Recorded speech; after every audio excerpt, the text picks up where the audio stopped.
Ну що, треба допомагати у камеру, перш за все, бо камера, видать, здимає і, можливо, вона от передає, а не тільки здимає.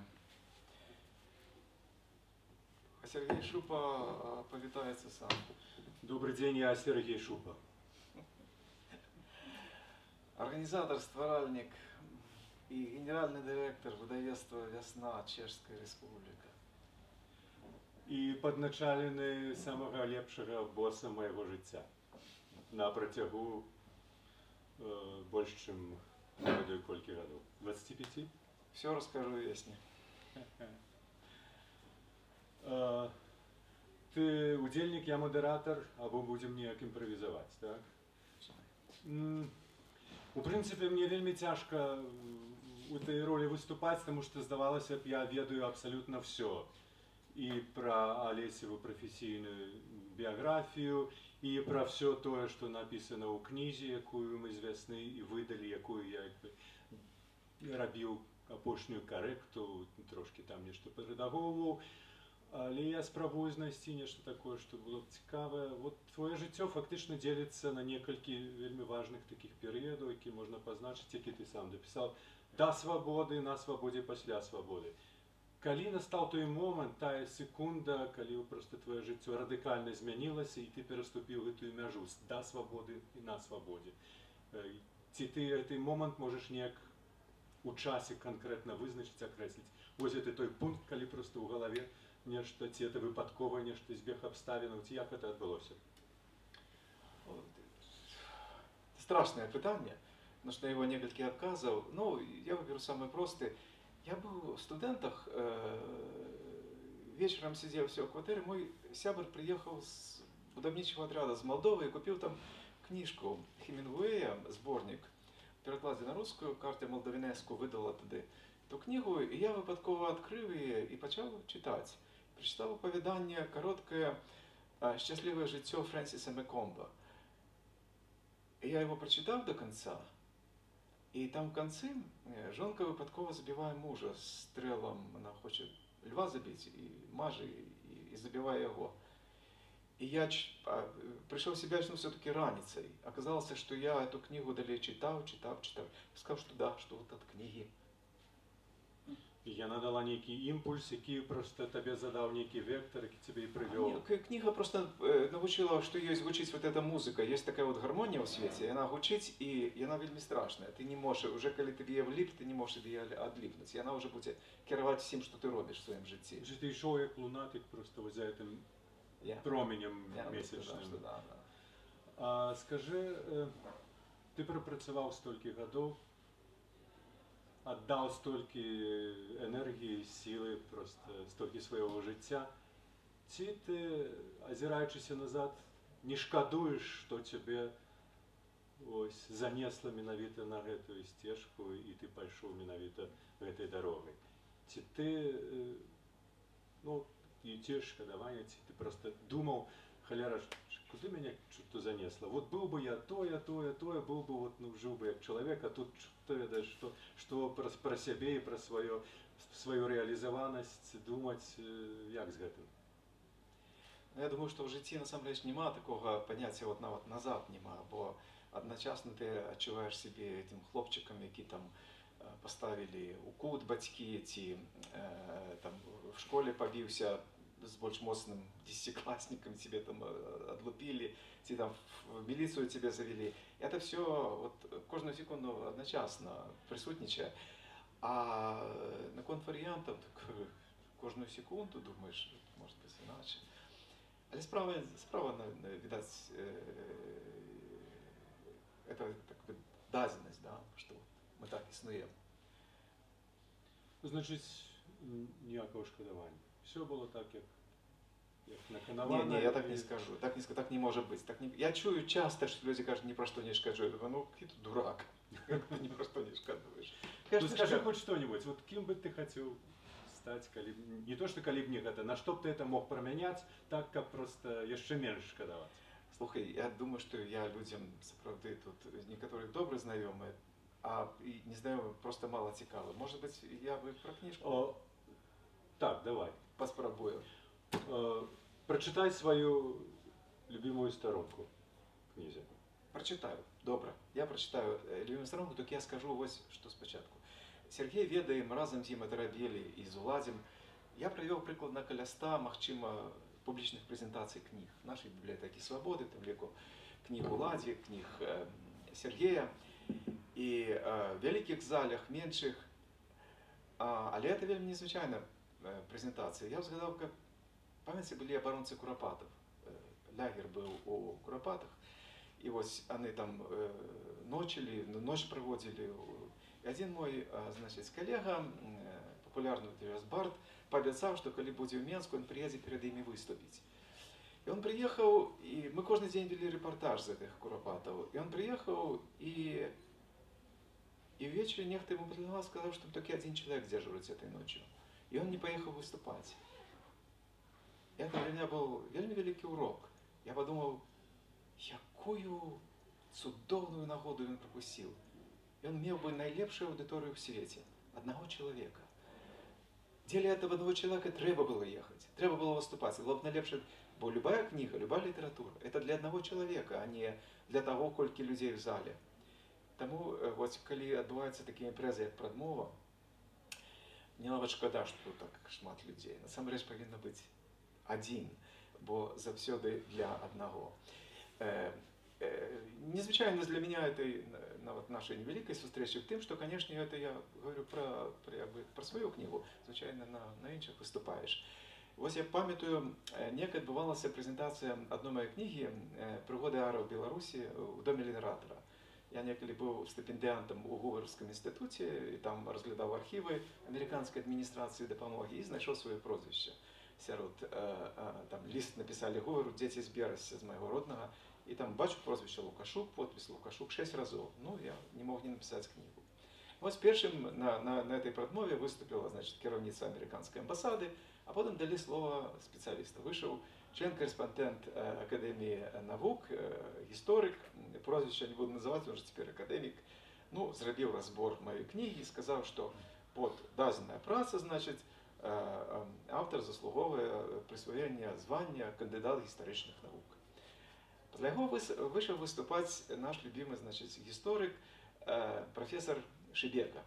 І він так само зробив розбор книги, і потім сказав, що не погоджається з попереднім промовцем, тому що треба одразу давати доктора історичних наук. Після їх виступив народний поет Білорусі Григорій Бірадулін, який прочитав вірш, присвячений книзі, значить, з якого виникало, що книгу я не читав. А потім сказав, що він категорично не погоджається з першими двома промовцями, бо треба давати Нобелівську премію.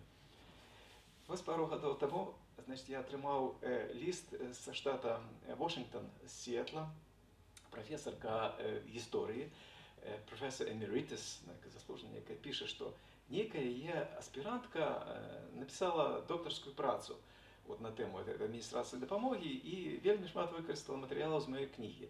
Там цитати, розліки, ілюстрації. І вони забилися попросити у мене дозволу на цитування. Ці не буду я так ласкаво хутко прислати, бо там. Ну, я написав дозвол, потім згадав цю історію, кажу. І взагалі я лічу за те, що вона прочитала там книгу по-білоруську, і цитаю, думаю, що треба їй давати одразу Нобелівську премію. Але ніяк не дали. Так, тому в этой ситуации, когда сам выступаешь, я могу сказать про свою таки книгу, таки 3 речи, про ее 3 головные недохопы. Вот. Первый головный недохоп этой книги в том, что я не называю имен своих коллег, с якими я 30 годов працевал на Радио Свобода. Не называю имен слухачов, не называю имен людей, про яких мы писали, не называю имен. Ну, а чему я не называю? Вы все ведаете. Это первый головный недохоп этой книги. Але все ж таки про своих коллег я постарался написать и дать им некие характеристики, ну хотя бы вот такие. Чаровницу етеру з голосом як льон, інтонацією як віно. Володар десятків мовов, на які відгукаються забиті імена і чужое становиться своїм. Узломщик політичних кодів здольний розшифрувати самі загадкові ходи влади. Равноправная соразмовница президентов, якую называют своей оборонцей Куропатов, героя супротиву, офиары гвалту. Джазмен говорки по-своему и маэстро перекладу сусветной литературы. шаровая маланка модерації, чий кожний вихід до мікрофона слухали як концерт і усприймали як кіно. Віртуоз полеміки з худкістю тисячі слов і думок у хвилину. Ось такі характеристики своїх колег все ж таки тут я привожу, хотя и безымянно. Другая великий недохоп этой книги – это то, что она без трубочки. Вот зараз, знаете, лето скончился, почався вересень, и я думаю, вот нечего это вот хочется и не хапает. И думаю, ой, ясно, чему вересень. Треба йти вчитися. І я пішов у школу. Записався, пішов у льотну школу, почав поучитися льотати. І після перших, значить, там этой теорії, мой милый товарищ, летчик, взял меня до самолета на первый учебный полет. Ну, пришли там еще раз. Где там, что кажется, вот это вот, люди, вот это самая головная часть в самолете. И показывая мне на такие трубочку, яка торчить з крила зліва від кабіни пілота, як, ну, такий, знаєте, цвік-сотка. І каже, я кажу, это самое главное, я кажу, я думав, там руховик, ну, ці пропеллер, ну, крили в крайній випадку. Каже, ні, це самое главное, бо самое главное не забути зняти колпачок. Бо эта трубочка міряє худкость, з якою ти летиш. І тільки коли ти бачиш эту худкость на приборах, ти видиш, що вже можеш оторватися від землі, взлетіти. И коли правильная худкость, ты можешь уже беспечно приземлиться. Ну и все помнишь. Вот проблема, конечно, была с тем, что у меня не было этой трубочки. И я стал директором в 98 году Белорусской службы Радио Свобода. И был директором вот до лютого лета, до 25 годов. А праца директора в американской системе, значит, замежного вещания, это прикладно як радіо. Я, наприклад, при мне вот, змінилося 8 директорів русской служби, 6 директорів української. І покольки этой трубочки, але покольки трубочки у меня это не было как камера, у меня отчувание, что это все был только один день. И тому, на жаль, из-за этой помилки структура этой книги не хронологічна, яка була б ясна і зрозуміла для читачів, а танцевальна. Такая была одесская старая песня «Два шаги налево, два шаги направо, шаг вперед и два назад». Ну вот прикладно так побудована эта книга. Ну и третий недохоп этой книги, связанный непосредственно вот с Сергеем Шупом, это ее назва. Неколи Василь Быков в одном листе мне написал, что найлепшими назвами он лічить назви з одного ці двох слов. Он каже, от коли вже більше слов, то там вже, видать, за все будуть проблеми з текстом. Вот моя перша книжка називалася одним словом, і навіть не то просто одним словом, а словом з одного складу, «Здек». И это про сталинский режим у Беларуси в 30-е годы. И Василь Быков написал її прадмову, вона включена в його і прожиттєвий збор творів. Але ось другая книжка, у меня возникла, значит, такая проблема. Она выходила у серии «Острая брама», и Сергей, ты так само ідею имел дочинение, да? До компанії всі. До компанії, яка видавала у Вільні. І ця книга була про мой досвід праці у газеті. Про журналістику так само, але у газеті. Я працював у газеті «Звезда» з 82 по 90 год. І, значить, я почав при Брежневі, потім пішла серія героїчних поховань. Поховання Брежнева, поховання Андропова, поховання Черненки. І для газети кожне поховання, це, звісно, спеціальне, треба, можна писати роман, як вони відбуваються. Воду, які спочатку, потім треба одразу хвалити нового і шкодувати по старим, але треба так шкодувати, щоб більше хвалити. А потім, звісно, почалася галосність, перебудова, і життя ввогуле стало змінятися. Мене журналисты 7 редакций «Дома друку» вылучили своим кандидатом у депутаты Верховного Совета, потом эту регистрацию скасовали, але я был там керівником Менской областной журналистской организации в этот час голосности, брали меня в комиссию Верховного Совета по правах репрессий, и я написал, значит, свою вот, про это 9 годов працы журналистской, и назвал ее «Перед свободой». Бо я думав, я вже працював на свободі, думав, я это назову «Перед свободой», потім буду працювати працаваць на свабодзе, напишу кніжку на свабодзе, а потом уже калі-небудзь напишу пасля свабоды. Будзе трыптих. И тут мой редактор, значит, Сергей Дубовец, а книжка складалася вот з гэтых успамінаў і адной навелкі. Там прыснілася мне одна навелка, якую я назвалася она сама «У фіолетовой ночи в угол крыла». Это она была такая про войну на улицах Менска, якая адбудзецца в 2020 годзе. А это был год кшталту 2002. И он взял, вынес ее на назву, и книга стала называться «У фиолетовой ночи в угол крыла». А вот коли бы она называлась «Перед свободой», то эта книга тоже могла была называться «На свободе». Вот это другая помылка. Эта фраза «Там, где нема темноты» впершыню по-беларуску прагучала дзякуючы Сергею Шупу, калі он перакладаў роман Джорджа Орвелла 1984. Там галоўны герой Уинстон Смит некалькі разоў сутыкаецца з гэтым паняццем і марыць, і ему абяцаюць, што он потрапіць в место, где нема темноты. Потом он оказывается, что это место это в Министерстве любови, камера, якой 24 гадзіны гарыць святло. І вось далей пачалося самае цікавае. Далей Сергей и Весна выпустили книгу Феликса Аксенцева, его верши. Феликс Аксенцев – это рок-поэт гурту «Улис». В 1990 году, когда я впервые прогучал по свободе, гурт «Улис» выпустил песню «Радио Свобода». И это загадковая песня. Вот колькі разов я ее слухаў, так як бы не зусім разумееш. «Радио Свобода». Мы твои хвали и подых, не покине нас надея, там, где нема темноты, ведаюць нас. Как бы не ясно, вот что-то такое. А я уже давно заўважыў. Калі нешта не ясно, это означает, это вельмі важно. Оно нешта тебе тлумачыць, что ты еще не ведаешь насамрэч. Ну, да, логично, что еще зразумеешь. И вось в этой книзе, якая и теперь тут и продается Аксенцева, был этот верш.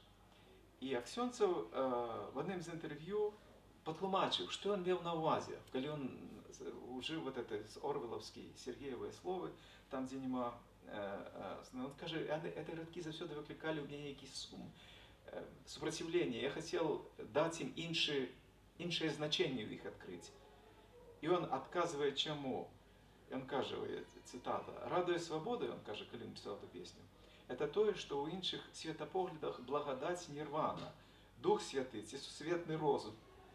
Тому хвалі, радую, тому вусны словы ад вечнага. Словы слухаюць нас, ведаюць нас, тут набываюцца цені сапраўды ведаюць, сапраўды слухаюць, па-за сусветам 1984. И вот после всех этих годов працы на свободе, памяти Карла Юнга, знакомитое питание ему задали подчас интервью на BBC, ці верите вы у Бога? Ці потребуется вам верить у Бога? А Карл Юнг отказал, мне не потребуется верить, я ведаю. Так ось і я ведаю, что сапраўды. Что сапраўды подзаголовок этой книги мог быть, например, Нирвана. И на развитание я, покольки принято читать хоть нечто, я прочитаю один только. Кавалочек. Эта книга присвячена, первое слово в этой книге, якое открывается в самом початку, памяти Светы, моей жонки, якой мы разом приехали на свободу в 93-му году. И якая праз 2 тижні після того, як я вже зайшов за свободи, покинула этот свет. Это апошняя нотатка в этой книзе, это про то, як мы ездили з ёй да яе бацькоў. Мы зашли, еще одно тлумачэнне, еще одна из магчымых назваў этой книги, якая, я думал, она была у Черновіку. Это «Рука свободы». Памятаете, в 20-м году улады весь час качали. Вот журналисты ведут, особливо здымуць кого-нибудь с микрофоном, там показывают что-то перед камерой. Вот, глядите, журналист свободы показывает, куда вести. 3 человека у нас сидят зараз у турмах. Игорь Лосик, Андрей Кузнечик, Игорь Корнеєв, Христович, дякуючи Богу, вышел. Они так само герои этой книги. Але весь час они говорили про эту руку свободы, якая вот везде. И весь час они думали, что рука свободы з великой літери. Сам речь. Была нашмат большая свобода. Это была рука свободы з малой літери. Ми зайшли в хату, і господар одразу показав мені на радіоприймач. Моя свобода, сказав він, так, як кажуть по нечто близьке і дорогое. Дядьку було за 70, приймач так само був ветераном. Была осеньская раніца, туман, траву прихапіла шэрань, але адчувалася, што дзень будзе сонечны. Мы з жонкай прыехалі ў невялікае мястэчка пад Менскам, да яе бацькоў. І яны паабяцалі свайму добраму знаёмаму, даўняму слухачу свабоду, сустрэчу са мной. Мястэчка было багатае на гісторыю знакамітых людзей, у тутэйшым касцёле хрысцілі вялікага нацыянальнага паэта. Некалі тут быў свой тэатр, гімназія, суд, і ўсё гучала прыгожая беларуская мова. Мы ішлі па вуліцы, калі дзядзька ў акуратным, некалі святочным гарнітуры, які чакаў ля веснічак, павітаўся і запрасіў да сябе ў двор. Мы ўвайшлі. Я працягнуў руку, гаспадар узяў, але не паціснуў. Я не паспеў зразумець, што адбываецца, а нахіліўся і пацалаваў. Як мне дастала такту не адхапіць, не запратэставаць, не пакрыўдзіць шляхетнага чалавека, сам не ведаю. Відаць, адчуў, што адбываецца. Руку цалавалі не мне. Дзякуй.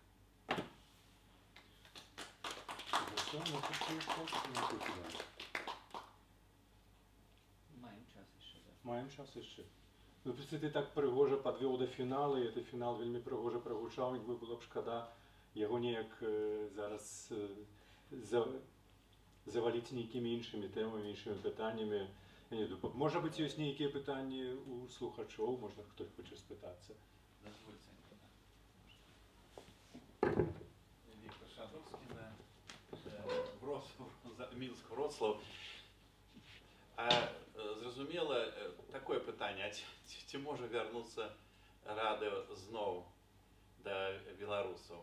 Мы чулі, такая была навіна, што Пол Кліноўска там распачаў, вось гэта каротка, на кароткіх хвалях перадачы. Бо інтэрнэт, мы ведаем, што ну такая справа. Ці можа вярнуцца зноў? Ну, такі філасофскае пытанне. Дзякую.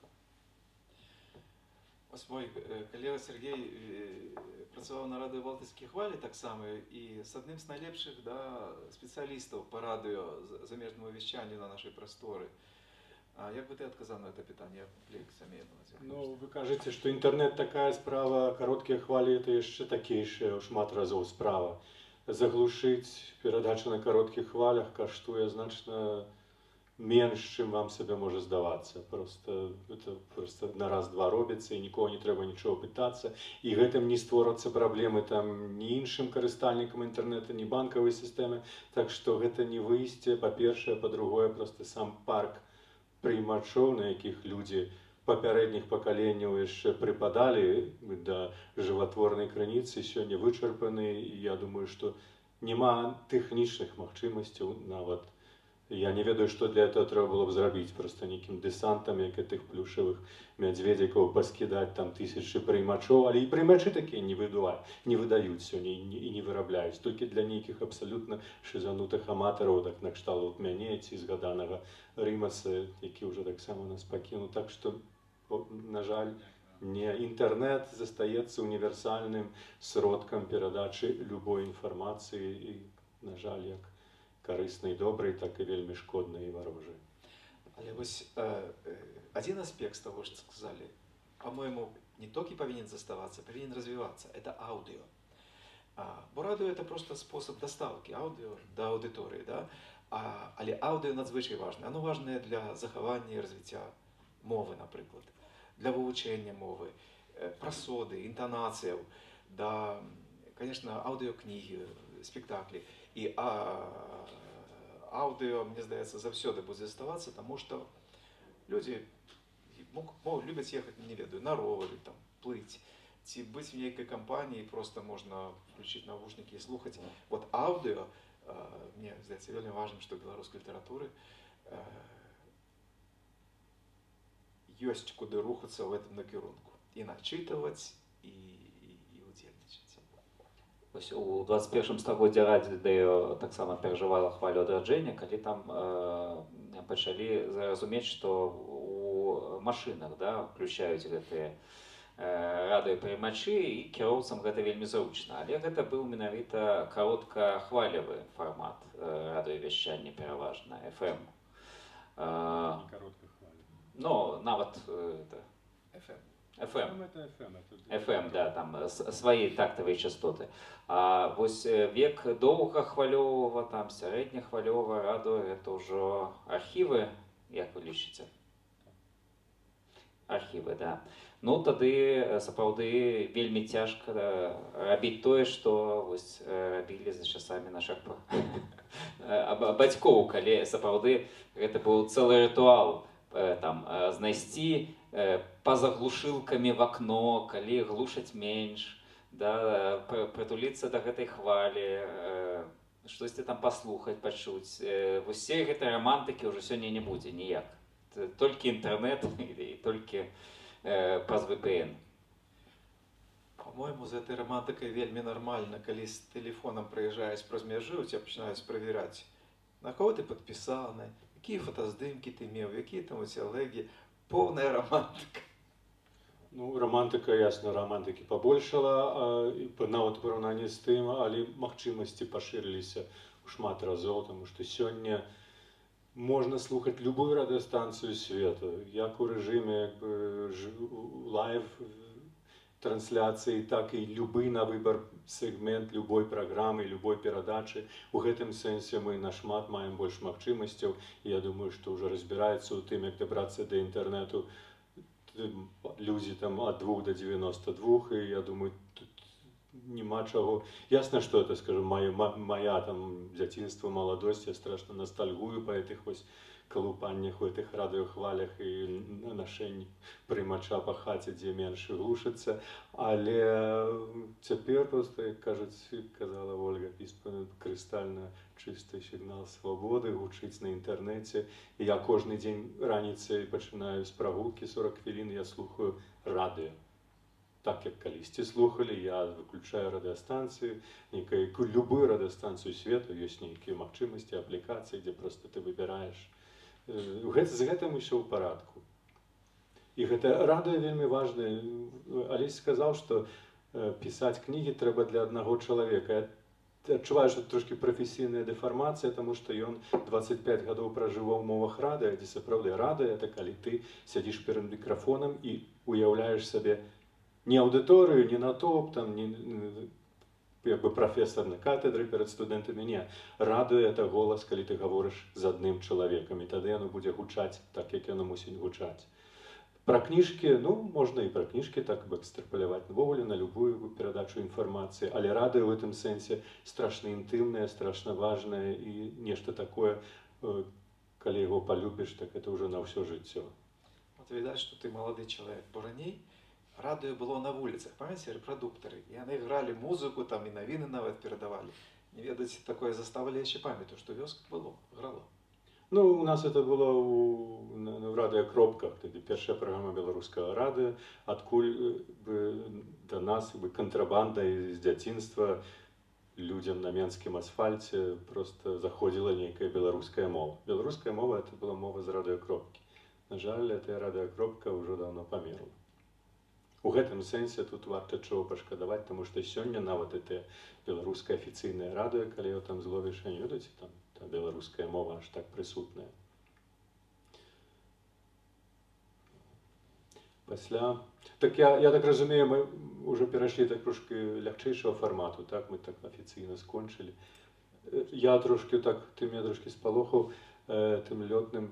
Я просто раскажу, калі выйшла кніжка, мы так нешта сядзелі з Алесем абмяркоўвалі, ён нас з веснай запрасіў на такую ініцыяцыю. Трэба было праплыць на байдарках па там рэчцы Сазава, там нейкіх 7 кіламетраў. Што мы як бы з веснай першы раз у такую лодку на ваду сеўшы перажылі, это цяжка апісаць словамі, но мы вярнуліся жывыя. Міша усміхаецца, ён ведае, разумее, пра што я гавару. Але калі ты сказаў пра лётную школу, мяне што ад страху ёкнула. Што нас яшчэ тут у гэтым свеце можа чакаць? Бачиш, трубочку треба будзе. Галоўнае, памятай, што трэба затычку з трубачкі зняць, тады будзе ўсё ў парадку. Скажы, калі ласка, задай сам сабе Самае нязручнае і самае непрыемнае пытанне, якое магло б прагучаць адносна гэтай кнігі і тэмы, пра якую яна напісана. О, Иисус. Видите, не скажу кожен, скажу так про себя. Я не заўсёды быў справядлівы тым, што, будучи дырэктарам 25 гадоў. І, магчыма, не в самих рашэннях, а в тым, як я іх абвяшчаў. Вот, не разумеў, будучи маладым чалавекам, не разумеў, што ты маеш на ўвазе з іншымі людзьмі. І вот вынік там, ці нейкае это самае, для мяне было вельмі важным. А вот трэба было больш на парытэце мець чалавека, менш. Можна было дамагчыся тых же вынікаў, іншымі словамі, прычыняючы менш непрыемнага пачуццяў людзей, з якімі працаваў. Вот это вот не навучылі. Можно сказать, что этому треба вучыць. Вот урок я бы сказал так. Ты этого не можешь сам ведаць, бо силу удара ведае толькі той, хто яго атрымлівае, а не той, хто наносіць. Я займаўся в школе боксом і доўга не мог зразумець, чаму это самае. Пакуль сам не атрымаў, да, самого не збілі з ног, не разумееш, калі. Ну, господи, что там такого моцного уже ты рукой зробіш? Не.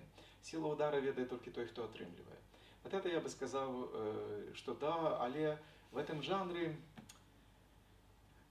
відаць, каб сапраўды напісаць мастацкае, хутчэй за ўсё, трэба нейкае вырашэнне.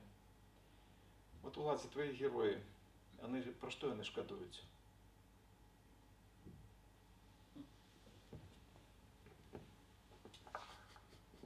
Ну, ведаеце, я, калі тут калегу Боска згадаць, граю на розных фартэпіянах, таму, можа, ты удакладніш, якіх герояў ты меў на ўвазе, бо ў мяне ёсць паэтычныя кніжкі, нон-фікшн, там гістарычныя эсэ і мастацкая проза. Мастацкая проза, там, дзе ты ствараеш характар героя.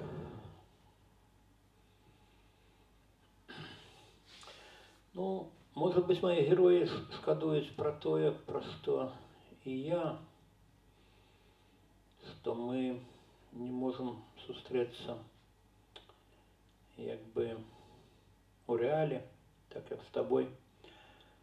Ну, але ёсць такая тэорыя, што памяняўшы гэты свет на лепшы, кожны сустракаецца са сваімі героямі з пісьменнікаў. Ну і можа быць гэта наперадзе, і там будуць зведзеныя ўсе рахункі.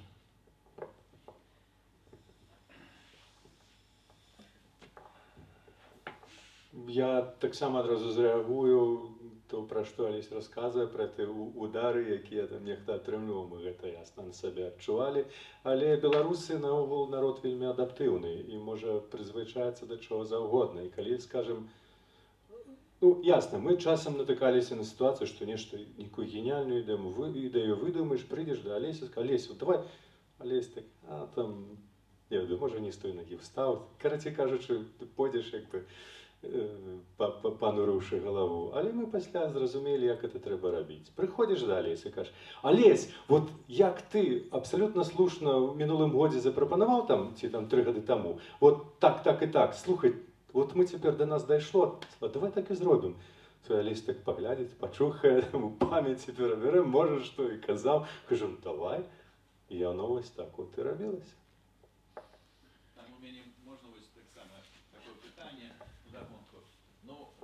Мне здаецца, вось вы сказалі, гэта па-беларуску, правда? Вельмі такі падыход з нашага краю. А ў амерыканцаў, вось у іх культуры ёсць такое, у заходніх журналістаў медыйных, такое вось, што комплімент трэба начальніку зрабіць, каб атрымаць нейкі пазітыў ад яго. Ці ёсць такое? Дякую. Американцы, якіх я ведаю, это вообще люди, да, это не artificial intelligence. Я думаю, что это универсальное. Я не думаю, что насамрэч комплименты працуюць. Бо люди даволі хутка разумеюць, все разумныя, асабліва в бытавых справах, ну просто гениально разумныя все. все, разумеется, одного могут сконструировать. С одного просто побачить там недзе, где там, не ведаю, человек с девчиной у вёсцы, да?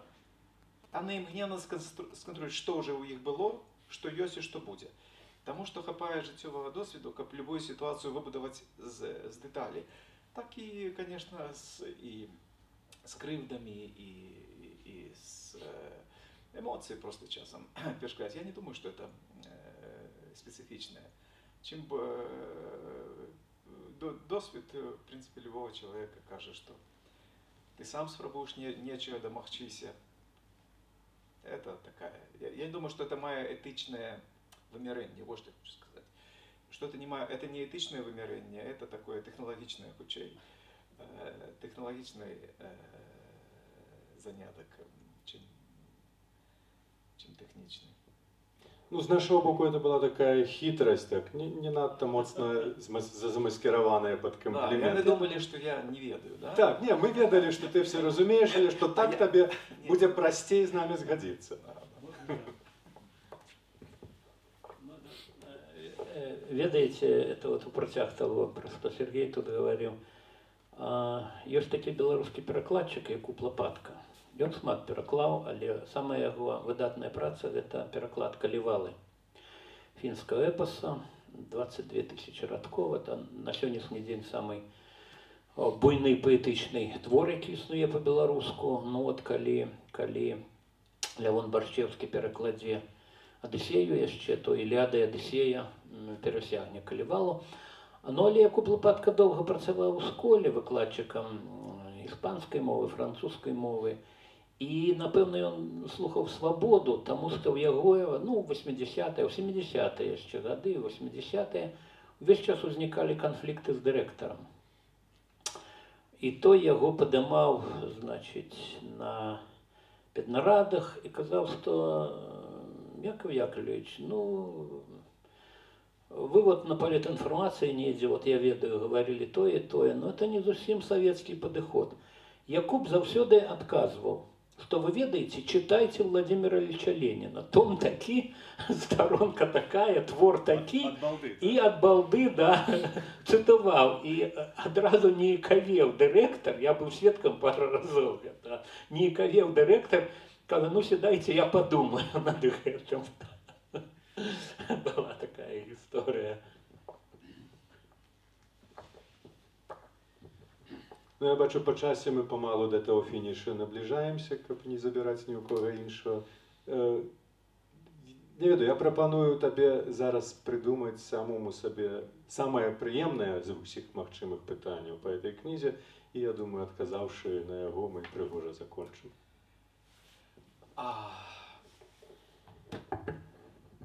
Вот еще один недохоп з этой книги, это то, что для яе трэба мець аудио ці відео нават, да, показывать.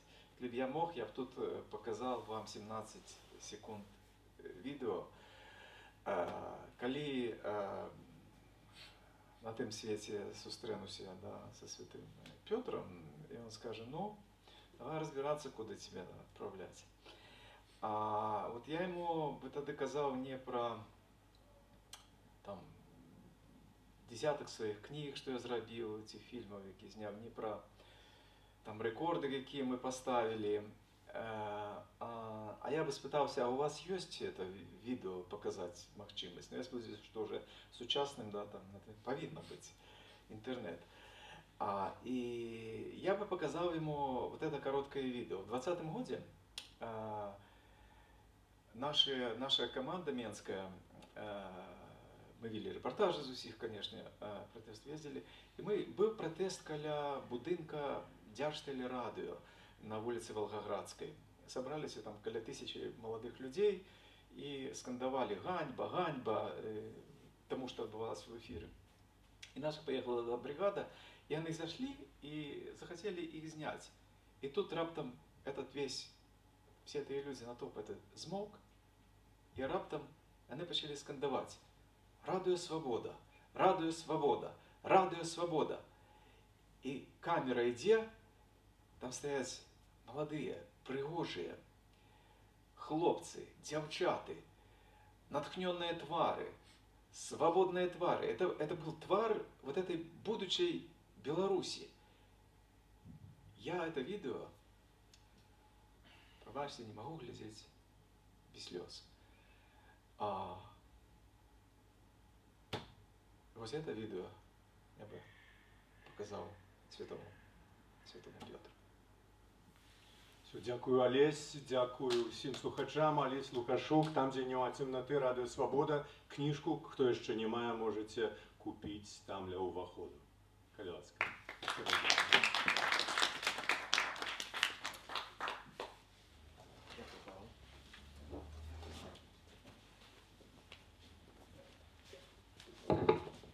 Ну а ми праз 8 хвилин починаємо тоді наступну імпрезу, тому праз 8 хвилин чекаємо іншу мову.